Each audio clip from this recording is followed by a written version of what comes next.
We're bringing you an end of the year special, that's right. It's our way of saying thank you and to acknowledge all of the support we have received from you, our viewers. Have you ever read some of those mails and you just wondered, who is the face, who's the voice behind this mail? Well, we're joined by two of them this morning. Adenike Awe is a lawyer, joins us from London, as well as Olagunjo Oladele, who's an environmental scientist, joins us from here in Lagos. Ladies and gentlemen, thank you for joining us again on the program.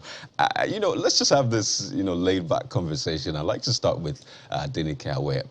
I see your mails, we acknowledge them, we read them, quite brilliant, ideas you bring up. And I'd just like to know how, this show has impacted on your life this year, at least 2022 in focus. Yeah, for me, thank you for having me. For me, this program has impacted my life. It's taught me a lot. And I feel you are the voice of the nation. Whatever is happening in the nation, you gauge the pulse of the nation and you bring it to the forefront. And the way the reporters keep the government accountable, and you give us a balanced view. So sometimes when you bring the politicians, I listen to them and I'm thinking, that's not right. And I pick my device and I fire my email. So I believe you are doing a good job as the voice of the nation, and also you give us a balanced view. We hear from the perspective of the government and we hear from the perspective of the citizen. So that's what the program has done for me this year. And I really appreciate what you guys are doing. Well, we appreciate you as well. And indeed, she fires those emails, I can tell you that. Let me come to Olagunjo Oladele. You're here in Lagos. You have a sense of all of the things that are going on, perhaps firsthand. So just by way of a recap of the year for you, vis-a-vis the show, the politics in Nigeria, the state of the nation, how has it been? Okay, thank you for having me here. I'm honored to be here. I've seen over the past few months about what is happening in Nigeria. We look at that, okay, we're having an election coming up in 2023, that's February 2023, and a lot of Nigerians are focused to the election, and we're actually looking forward to what we would see, or the candidate that would end up winning the election. Yes, we all have individual candidates that we want to be the next president. However, only one would win, and that candidate will set the precedent on what will happen in the next 4 years. And going forward, looking at how we've actually make Nigeria great, and how we've been asking questions. We've been asking questions on how we want to be governed, how we need Nigeria to move forward. We've also participated in local politics by getting involved and making the candidates to be held accountable. So since we've been asking questions, and I hope that we'll end up getting someone that will give us an answer to these questions we've been asking, and looking forward to that as well. So, Nike, thank you very much for that feedback. It's refreshing to know that we do exactly what is expected of us. And, it's even more heartwarming that we have impacted your life this year. But, this is also a rare opportunity, to get a feedback. So talk to us. What are those areas that you think we can improve upon? Are the subject matters as expansive as you would like them? And are the individuals that we bring onto the program, are they those that you would like to see? Just give us some feedback in that regard as well. Well, I'll say maybe in the area of when you are asking the politicians the questions, like the follow-up questions, you need to press harder to get the right answers from them. As we call it on Twitter, press their neck properly. Because, politicians, they only tell us what they want. They come here and they tell us their agenda. They don't tell us what is really happening, or they don't address the issues. So I think you should press further on those questions. And I'll say, for me, I want us to discuss what is happening in the nation, not the back and forth between the politicians. Oh, you've gone to court. or this between this party, you are in APC now, you are in PDP now, who is getting the ticket. Really, we don't, not that we don't care. That's the politicians' beef. And we're just concerned about the citizens, for the citizens to get the proper, what's it called, dividend of democracy. They vote for these people 4 years, they come back again, and the same thing. It's like we are circling the same mountain, and there's no progress. Nigeria is 62 years. 18 years is the age of adulthood. We are 62 years, and we are still at this stage. We are still underdeveloped. No, we cannot continue like this. So we need to hold politicians accountable for their promises. So going forward, that's what I want to see.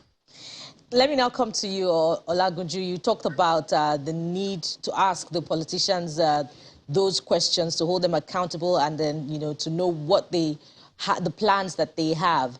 So do you see progress, particularly in the area of, you know, socioeconomic development, you know, particularly when those questions are brought to them on the program?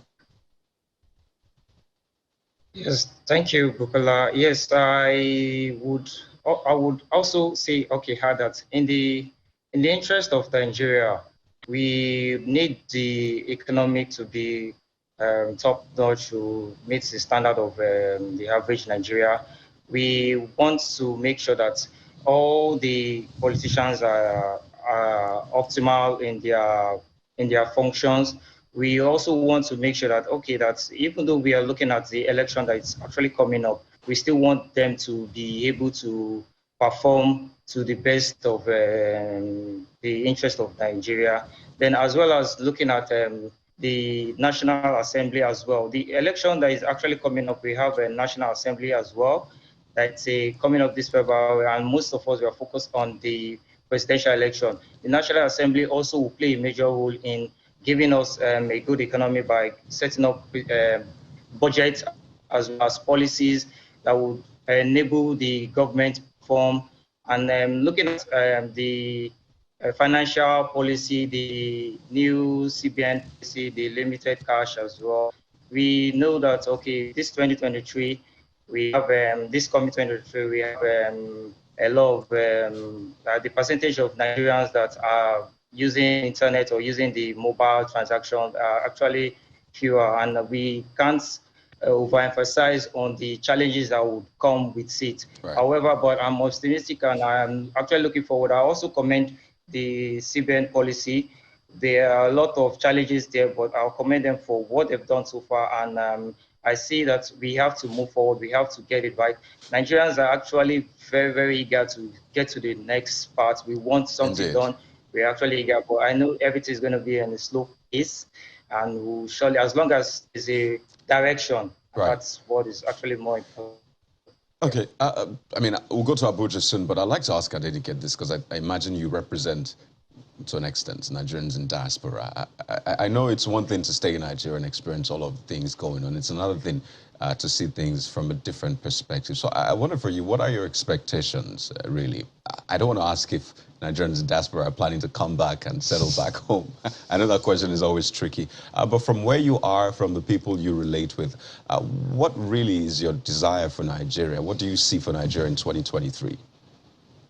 In 2023, I want the government to address giving the populace, like I said, dividend of democracy. Just give us the basic. Nigerians are just asking for the basic: water, light, and electricity. Those three basic. Even if every house cannot have pipe-borne water, at least let a street have drinking water. People should not be drinking from water where other people are defecating in. I shouldn't be going home and praying, oh God, let there be light. So it's just the basic, and people will build on that. That's my expectation, and I'm sure that is the expectation of most diasporans. Like, the government should just provide the basic for people, basic. That's what I have to say. Let me just ask, I mean, I know that, yeah, you expect a lot of things to happen. But, you know, when the show was starting, there are so many considerations. Sometimes you wonder, will people watch it? What do you do? Several things, really. But as you progress, you just narrow some of these expectations and just tunnel vision in what you do on a daily basis. Perhaps on a lighter note, as you wind down on this one, Mr. Well, let me ask you, how do you watch sometimes in the morning? Are you preparing breakfast? Are you dashing out to work? How do you juggle all these things to watch? Okay, the way I watch it now, we are 1 hour behind you. So I set my alarm for 5:55, and then when it goes on, I go onto my YouTube. Then because I work from home sometimes and I go to work. So if it's the day I'm going to work, I put on my earpiece and I listen to you all the way to work. So I get to work at about 9. Oh. So I might leave my house about 7:30. Yeah. So that's where I listen to you. But when we're at the same time, I just turn on my TV and I make sure I listen to you. So it's part of my morning routine. Oh. And politics today is part of my evening routine as well. That's very, very good to know. Olagunju, now I know that there'll be no emails from you because you're right here, unless you want to multitask. How about you? How do you juggle? Because Lagos, it can be, if you miss your calculation concerning timing, where you need to go to, traffic will tell you otherwise. How do you juggle it yourself? Yeah, it's a crazy experience. Actually, there was a few years back, I was in Abuja. I was based in Abuja, and I could tell the difference. Yeah. Moving from one place to another. I could easily move from one spot. I could go for lunch in Abuja, but in Lagos, you can't even try it. You just have to stay within the proximity of your environment. You just have to make sure that you don't lose guard or you miss your way and you're going to the next, or you see yourself in the next 5 hours in another street. So it's a crazy experience in Lagos. But with this new train that is actually coming up right now, I hope we'll be able to manage or reduce traffic in some areas where everybody will want to join the train.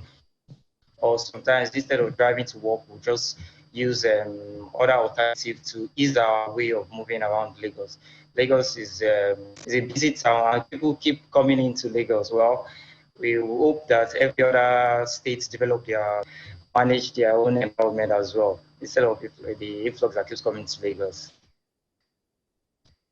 At least somebody understands what I'm feeling moving cities right now. So thank you very much indeed, Olagunju, Oladele, and Adenike. Thank you both, and we appreciate your time, letting us be a part of your day today, several years. We appreciate all of you, and for every other person out there. Thank you very much indeed, both of you.